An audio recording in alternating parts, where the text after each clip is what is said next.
visitors that are here this morning, welcome. My name is Donnie. I've got the privilege of leading this congregation with great men, elders that serve the Lord faithfully with me. So I've been away last week. Hopefully Rudo mentioned why. I wasn't just staying away, lying in bed. We went away. We do this twice a year as senior leaders, the different leaders of the different congregations. We go away. Two reasons last week. Two reasons. One is to align, to make sure that our hearts are still aligned and to be accountable to one another and to really pray and just sense what the Lord is saying to us and to make sure that we are still all aligned on the same track as to where the Lord has called us as a Every Nation Tshwane church to be. And so from that, it brings me to my topic of this week. The topic of this week is you will never walk alone. Any Liverpool supporters here? We will not be preaching about idols, sorry. But we will be preaching about not walking alone. In actual fact, this is a word that is not just dear to me personally. I've shared my history of when I grew up. But more so, we received, as an eldership, we received the prophetic word a few weeks ago from our prophetic team.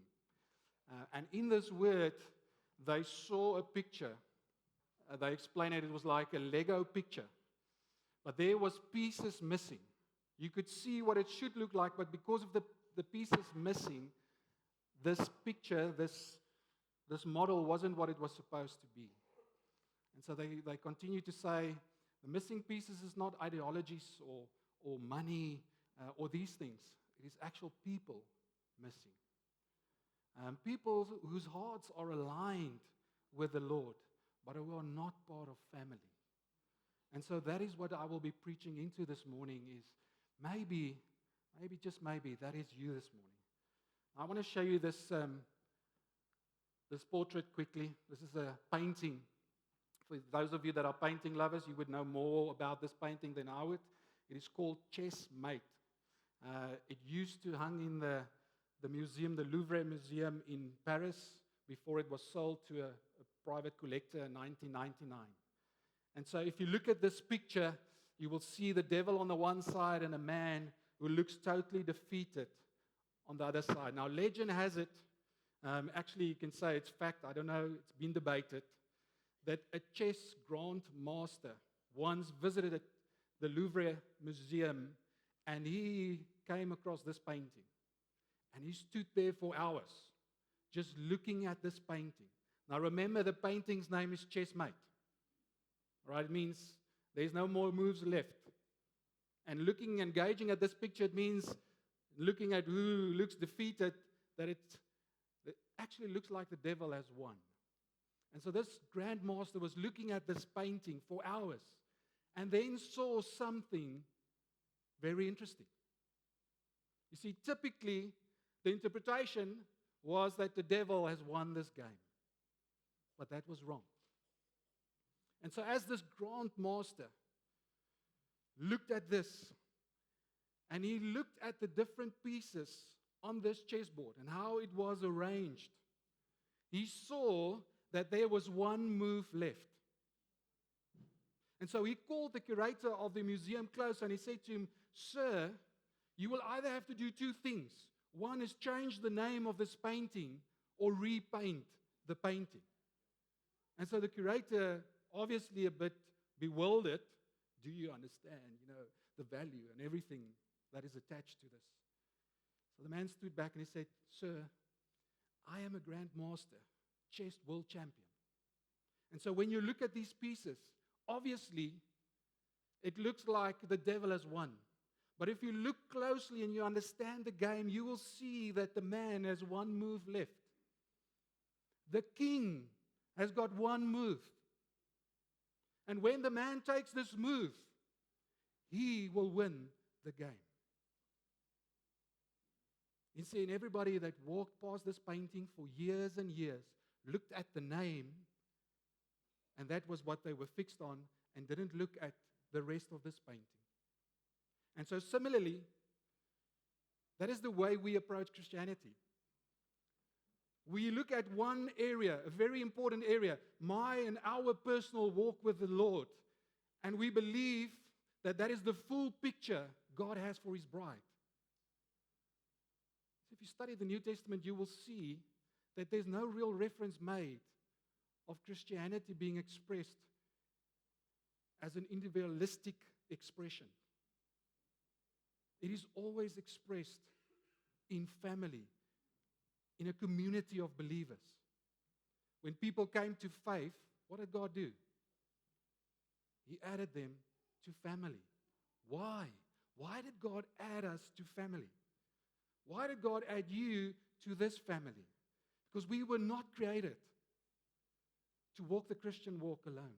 We were not created to follow God alone. The Christian life is always expressed in community. And so when the devil looked at what was happening on this chessboard, he put in all his effort and everything he had to make this man on the other side believe that he has lost the game. And he actually got it right. And so if the duty, the role of the church is to portray Jesus to the world, and so in so doing draw men onto Him, then He will try everything in His power to bring division in the church. He will try anything and everything in His power to make us believe that it's okay to walk alone, because in doing so, He has weakened the bride. In doing so, He is helping a world see a broken picture of what God intended the bride to look like. And so this morning, when we open the Word, I want you to remember this painting, but also the prophetic word that we received as a church. And can I say, just before we open the Word, this once was me. I was okay to be on my own.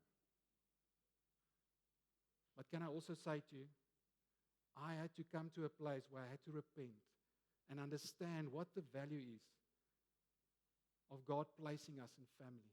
And so we're going to look at a church this morning from the Bible, a church that allowed the devil to steal, and in doing so brought about division. We're going to look at the church in Corinth.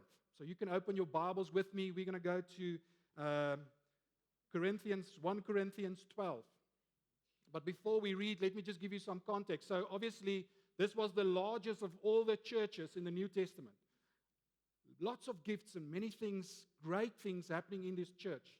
But they also faced a lot of challenges in being and doing church in a community, and listen to this, in a society that tried to subtly undermine what they were doing, that did not agree with their Christian worldview.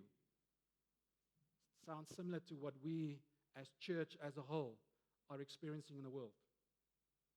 So the church in Corinthians found themselves more or less, which is not the common thing to the time there, but in a postmodern environment. Now, postmodernism says the following: there is no such thing as absolute truth. Everything is relative. Again, it's the time and day and age that we live in. And so what I believed is true. So the individual's things, beliefs, decisions is more important. The individual's well-being is more important than the community collective, as long as the individual is okay.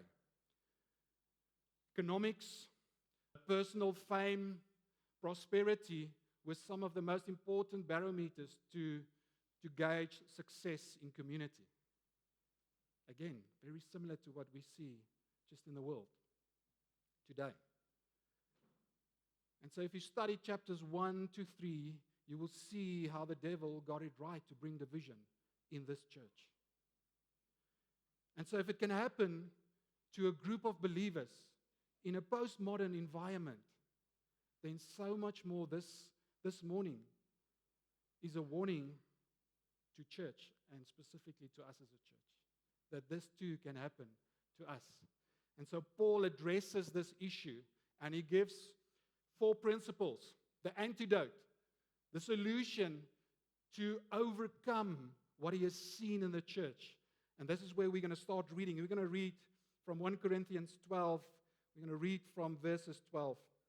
And so Paul is going to give us just 4 principles that I want to just highlight this morning. It's a familiar piece. It's the body of Christ. I'm going to read from just verse 12. For just as the body is one and has many members, and all the members of the body, though many, are one body, so it is with Christ. So in this just first verse, we see 2 principles. First being variety. Variety. Many parts. If you actually study and you read a bit just before verse 12, you will see the many gifts that were given.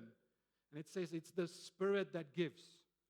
Many gifts, many parts, variety. Now just imagine, every Christmas, you get the same thing, Fred, socks and underwear.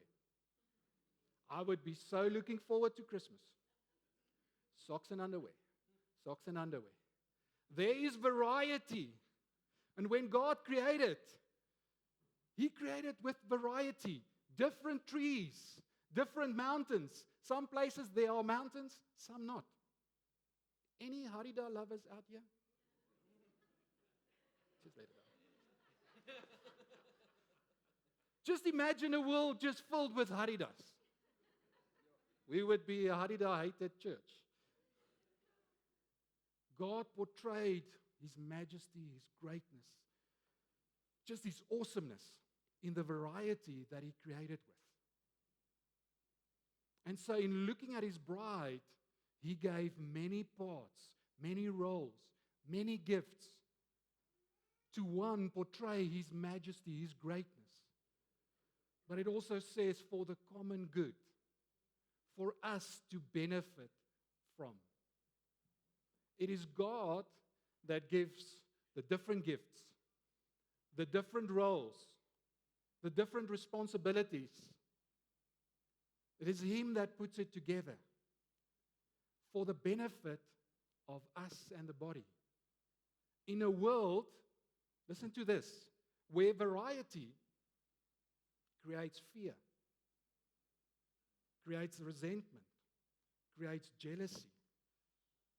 So if the church is to be the picture to a broken world, how much more should we get it right to celebrate variety?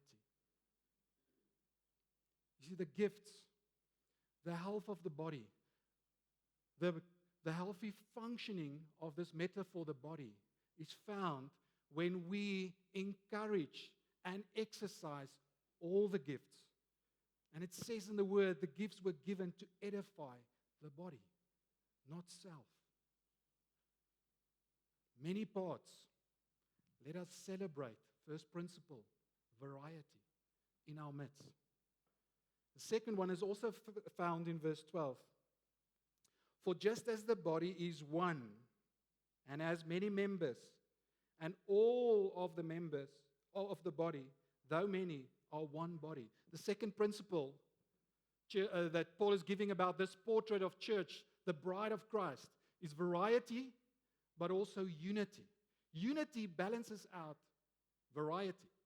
Without unity, we will go onto this trip where, hey, God has made me so magnificent. I'm unique. And so we will find a body that is not functioning the way it should. It becomes all about me and the gifts I have. And I run out wild out there, forgetting about the unity and why the gifts and the roles and the responsibilities were given to edify the body. You are not the body of Christ. As believers collectively, we are the body of Christ. I want to use an example, and I'm doing this with, obviously, with a lot of empathy to somebody that struggles with multiple sclerosis, where your body parts will make certain movements without you actually wanting it to make certain movements. A hand would just start doing this, or a head would do this. And so that is how the body of Christ looks like. When we start focusing on self and not the functioning of the whole body. Jesus is the head. He is the one that instructs. He is the one that gives direction. He is the one that ministers onto his body. And he does so through the Holy Spirit, which again, if we use the metaphor, the body would be the nervous system. And so if you've seen a long-distance world-class runner run, and you see it just looks majestically, it's like when I run. Ask Marius, he runs with me. No, I don't look that way. But it looks like everything is just flowing. That is how the body of Christ is supposed to look. You see, Jesus uses just the differences, the uniqueness for his purpose, not ours. And so where we need to celebrate as a body of Christ variety, we need to emphasize unity. This variety is for unity. We need to emphasize the unity part. I continue reading from verse 13. For in the one Spirit we were all baptized unto the body, Jews and Greeks, slaves or free, and all were made to drink of one Spirit. For the body does not consist of one member, but of many. If the foot should say, because I am not the hand, I do not belong to the body, that would not make it any less a part of the body. And if the ear should say, because I am not the eye, I do not belong to the body, that would not make it any less part of the body. Can I just pause there? See, when we look just at the body of Christ, as I said, variety. We need to understand by just reading this, we were all created to be equal in position, but not equal in responsibility. But responsibility does not define your worth in the body. When God created, he created us all to be equal in position. Sons and daughters, but not equal in responsibility. Yes, so some of us would have maybe more responsibility. A husband and a wife, equal in position, but not equal in responsibility. Verse 17, if the whole body were an eye, where would the sense of hearing? If the whole body were an ear, where would be the sense of smell? Just imagine your big toe in front of your head.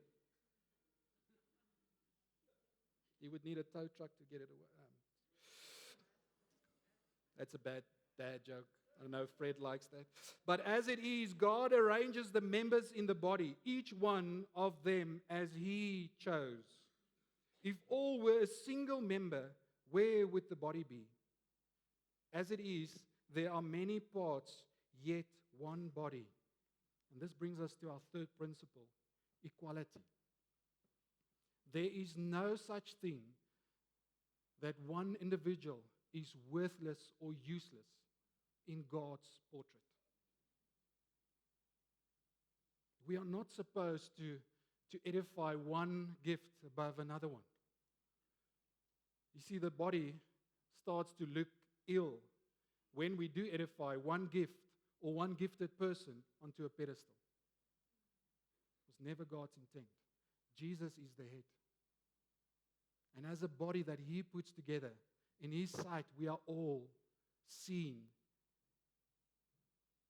as equal in position. Now let me try and explain this to you. Just imagine a Sunday, me trying to preach to you without the sound guys there at the back.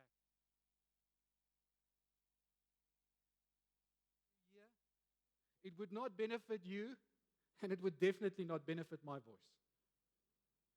You are not worthless in the sight of the King of Kings. You need to hear that this morning. What you have been gifted with is unique, and the body needs it to function. And the body of Christ needs it to be an answer to a broken world. Do not let the devil tell you otherwise. You are unique in the sight of the King of Kings. You are counted as blessed, fearfully and wonderfully made in his sight. We are all equal in his sight. Jesus did not just die for some, but for all. We need to celebrate variety We need to emphasize, what was the second one? Unity. And we need to maximize, you need to hear this, equality. We need to maximize it. Everybody in this hall this morning is part of the family, all equal in position. All equal in position. Verse 21, the eye cannot say to the hand, I have no need of you, nor again the head to the feet, I have no need of you. On the contrary, the parts of the body that seems to be weaker are indispensable. And on those parts of the body that we think less honorable, we bestow the greater honor. And our unpresentable parts are treated with greater modesty, which our more presentable parts do not require.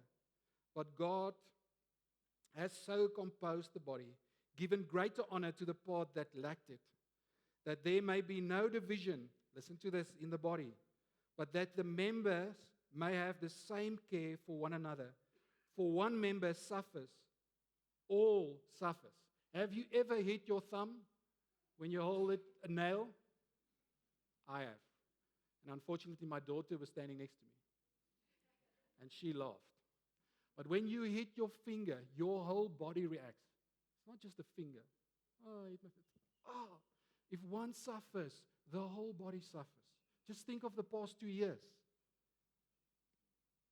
If one member suffers, we all suffer. But that the members may have the same care for one another. If one member suffers, all suffer together. If one member is honored, all rejoices together. Verse 27, now you are the body of Christ and individually members of it. Principle number 4, no one can say that you do not need other people. I do not have to go to church. I have physically heard somebody say this to me this year. I do not need to go to church. I can watch it online. I can watch it on television, on my cell phone. I do not need to go to church. I can get all the information online. But here's the thing, church is more than just about information and truth. It is also about your transformation that you get from accountability in walking with other people. It is like saying, when we say, I don't need the body of Christ, I'm okay on my own. It is literally saying God made a mistake when He added me to family. Go and read the New Testament. Everywhere where somebody came to faith, Acts 2, I think verse 45, 36 to 45, it actually says Peter stood up, he spoke. Many came to faith, and then it says, and they were added to family. This is God's design for His portrait, for His painting. This is what He wants His bride to look like. We need one another. God did not create us to be independent, but to be interdependent. Just think quickly about our faith. What is it that we believe in? What is the gospel? What is our faith based on? This exact point. Where man needed a savior, we could not save ourselves. Daily, I cannot save myself. I need a savior. I am dependent on God. I'm not independent. And so God made a plan. It is not by my acts and my deeds that I am saved, but by His. Me believing it with my heart and confessing it with my mouth communicates I am dependent. I'm not made to be independent. We need to celebrate variety. We need to emphasize. We need to maximize. And we need to minimize self-sufficiency. How many of you have done the parent course in this church? Raise high, I want to see. You have done the parent course in this church. How many of you have done the premarital course in this church? is thanks to people like Johan and Rihanna sitting here, Johan and Karine Erasmus, Chris and Angelique, Banner and Leonie. These are the people that are helping us make sure that our marriages are built upon the Word of God. Without them, this body would suffer. And so we want to honor you. You know, when Johan's sitting there at the back, he always just comes in, he sits there at the back. I need that man in my life. When he sees me, he does the following. And I'll say it in Afrikaans and then I'll translate it. Dani, hoe gaan dit met Dani? He looks past all these things and he asks me, how's it going with Dani? And he points at me. I need that. We were not created to walk alone. We were paid for by the blood of Jesus and placed in family. The world we live in struggles with variety, unity, and equality. But they major on self-sufficiency. And so if the church is the portrait of the living God, how much more should we make this a priority, that we align with God's will for His body? Because in doing so, we will draw people onto Christ. So how do we react and respond to this word? I want to illustrate it by the following. You need to remain in the body. So this is a Uno, different type of Uno. You need to remain in the body, because if we start to take out certain parts, the body becomes weaker. So you being in the body makes the body stronger. You staying away from the body does what? It makes the body weaker. Can you see that there's a picture? But can you see that there's certain parts missing? And can you see by those parts missing that that structure is actually weaker? You remaining in the body makes us stronger. You remaining in the body makes us stronger. It's to the benefit of the body. But you remaining in the body is to the benefit of you. It is to the benefit of you. Last Sunday, we had a baptism in the morning. And I want to use this as an example. There was an elderly man that was baptized. Gerard, is he here this morning? Not. And so after he came out of the water, Jock Creek went up to him and he gave him a word, a prophetic word. And by the reaction of Gerard, you could see just how much this word meant to him. Now just imagine, Jock wasn't at church that day. Just imagine, Jock felt, who am I to go and give a word to a man that is much older than I am? But he understood something about family. He understood. And because of that, the family is stronger and the individual benefited. And so when the body comes together and it functions the way that we see it should function here in chapter 12 of Corinthians, we see a healthy body that portrays Jesus to a broken world and that will draw men, women and man onto the Savior. I want to conclude with this just example that we find in Mark 14. I'm not going to read it. Mark 14 verses 32 to 36. We see three things. We see the example of Jesus Christ in his darkest, most terrible time as man on earth. When he goes to the Garden of Gethsemane to pray, what does he do? He takes his 12 disciples with him. Jesus walked in community. And then he takes 3 of his close friends with him. Read there, it actually says how he shares his deepest fears and emotions with these 3. Jesus walked in accountability. He was raw in front of 3 men. He walked in community and he walked in accountability. And then he left the three and he went on his own and he prayed, Abba, Father. He walked with the Father. How much more should we then imitate this example? Walking in community, walking in accountability, and walking with the Father. You see, Christianity is not just about focusing on my walk with Christ. That is important. But it's also about walking in community and in accountability. And so that is why we have connect groups. That is why we say, do not neglect the gathering of the saints. It is not a rule. It is part of being the picture of what God wants to portray to a broken world. So here's the question. Where do you find yourself this morning? When you look at the painting, do you stop and only focus on the name? Or do you value the whole painting? Do you understand this morning that you are part of making this painting, Linwood, complete?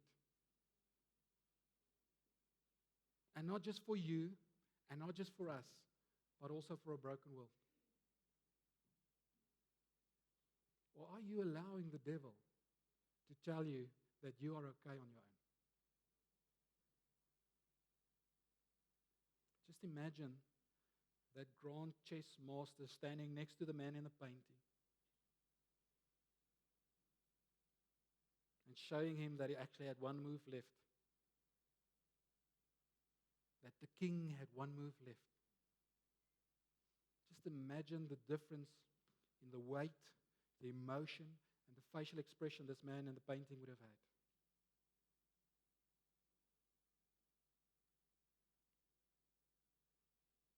You see, it's in family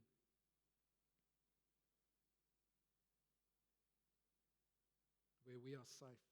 It is in family where we are ministered onto. But it's also in family that we minister to